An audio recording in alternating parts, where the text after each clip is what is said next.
Les jardins de Versailles sont essentiellement l'œuvre d'André Le Nôtre, célèbre jardinier de Louis XIV. Le chantier commence dès 1662 et se poursuit sur plusieurs décennies. Ils sont le modèle par excellence du jardin régulier dit jardin à la française, composé de parterres, de fontaines, de statues et de bosquets. Les jardins sont structurés selon deux axes. L'axe est-ouest, dit axe apollinien, passe par la grande perspective qui traverse la totalité du domaine. L'axe nord-sud se déploie du bassin de Neptune jusqu'à la pièce d'eau des Suisses.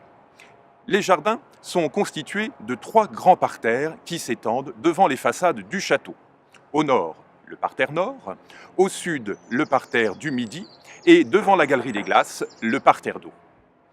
Au-delà de ces espaces bas, les jardins s'organisent autour de 15 bosquets, à l'exemple du bosquet de l'Encelade, de celui de la salle de bal ou encore du bosquet de la colonnade.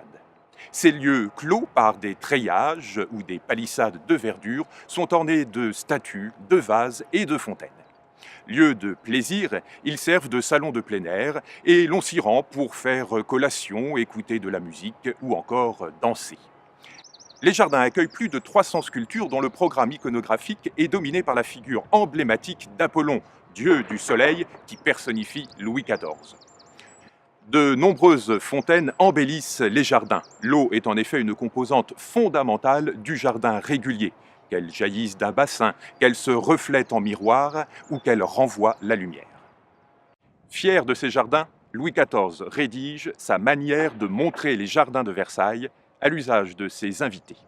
Les jardins sont un lieu de promenade et d'agrément. Ils sont également le théâtre de nombreuses fêtes et divertissements, à l'exemple des plaisirs de l'île enchantée donnés en 1664.